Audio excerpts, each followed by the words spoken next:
சொல்லணும். நான் பெரியாரையும் இல்லைன்னு சொன்னால் இவ்வளோ பெரிய வளர்ச்சி வந்திருக்குமா, இவ்வளோ பேர் படிச்சிருப்போமான்னு இந்தியாவிலே படிப்பில் முதல் மாநிலமாக நம்ம இருக்கிறோம் அப்படின்னு சொன்னால் அவங்களுடைய தியாகங்கள் மறக்க முடியாது.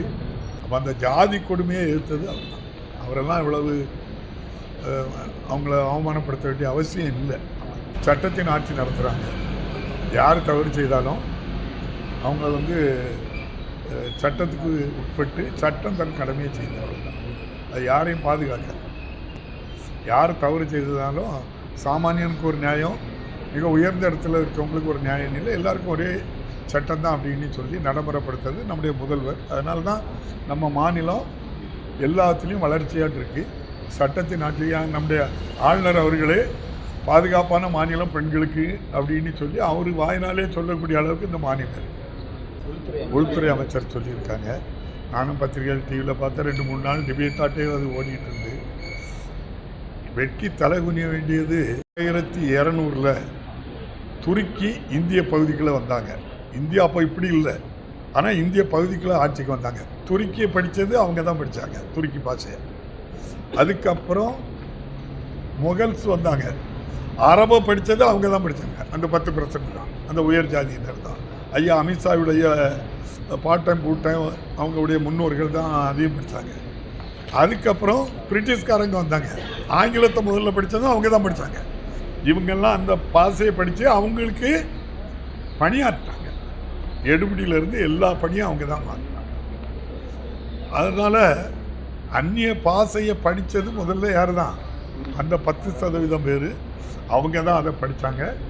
இன்னும் வரைக்கும் அவங்க தான் அந்த 10% பேரும் ஆங்கிலம் முழுமையாக பேசிகிட்டு இருக்கிறத அவங்க தான் பேசிகிட்டு இருக்காங்க. அவங்களுக்கு எப்போ இந்த பாச மேலேயும் அந்த ஆங்கில ஆட்சி மேலேயும் கோபம் வந்துன்னா 800 வருஷத்தில் அவங்களுக்கு கோபமே வரல. துருக்கி ஆட்சி பண்ணும்போது அவங்களுக்கு சர்வீஸ் பண்ணாங்க, முகலாயர்கிட்ட சர்வீஸ் பண்ணாங்க, பிரிட்டிஷில் சர்வீஸ் பண்ணிக்கிட்டே இருந்தாங்க.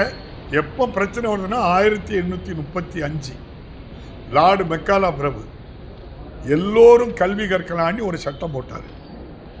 10% உயர் ஜாதியினர் மட்டும் படிச்சுக்கிட்டு இருந்ததை இன்னும் சரியாக சொன்னால் 10% இந்துக்கள் படிச்சுக்கிட்டு இருந்ததை மீதி 90% இந்துக்களும் படிக்கலான்னு சட்டம் போட்டது யார் போட்டா? லார்டு மெக்காலா பிரபு, பிரிட்டிஷ் ஆட்சி. நீங்கள் அதனால தான் லார்டு மெக்காலா பிரபு இந்திய கலாச்சாரத்தை அழித்தவர் லார்டு மெக்காலா பிரபு அப்படின்னு சொல்லி இந்த ஒன்றிய ஆட்சியில் இருக்கக்கூடிய எல்லா அமைச்சர்களும் பேசுவாங்க, எல்லாரும் பேசுவாங்க. அதனால் வெட்கி தலை குனிய வேண்டியது அதை முதல்ல படித்தவங்க. மீதி 90% இப்போ எவ்வளோ நாள் தான் படிச்சுக்கிட்டு இருக்காங்க? ஒரு நூற்றாண்டுக்குள்ளே தான் படிக்காங்க. இவங்க உலகம் பூரா வேலைக்கு போகிறது அவங்களுக்கு பிடிக்கலை. இந்த 90% இந்துக்கள் படிக்கிறது பிடிக்கலை. அதனால தான் புதிய கல்விக் கொள்கையில் 3, 5, 8 வகுப்பில் தேர்வு வச்சு தேர்வில் ஃபெயிலானால் உங்கள் அம்மா அப்பா தொழிலுக்கு போங்கன்னு சொல்கிறாங்க. அதனால தான் நம்முடைய மாண்புமிகு முதல்வர் அதை ஏற்றுக்கொள்ளல. புதிய கல்வி சமஸ்கிருதத்துக்கு பல்கலைக்கழகம் வைக்கக்கூடாதுங்கிறது நம்ம நோக்கம். எங்களையும் நாங்கள் தமிழ் 8 கோடி பேர் நாங்கள் தமிழ் பேசுகிறோம். இந்தியாவில் தோன்றிய மொழி வெளிநாடுகளில் இலங்கையில் ஆட்சி மொழி, சிங்கப்பூரில் ஆட்சி மொழி, மலேசியாவில் ஆட்சி மொழி, கனடாவில் ஆட்சி மொழி. வேறு எந்த மொழியாவது இந்தியாவில் தோன்றிய மொழி வெளிநாட்டில் ஆட்சி மொழியாக இருக்குன்னு சொல்லுங்கள்?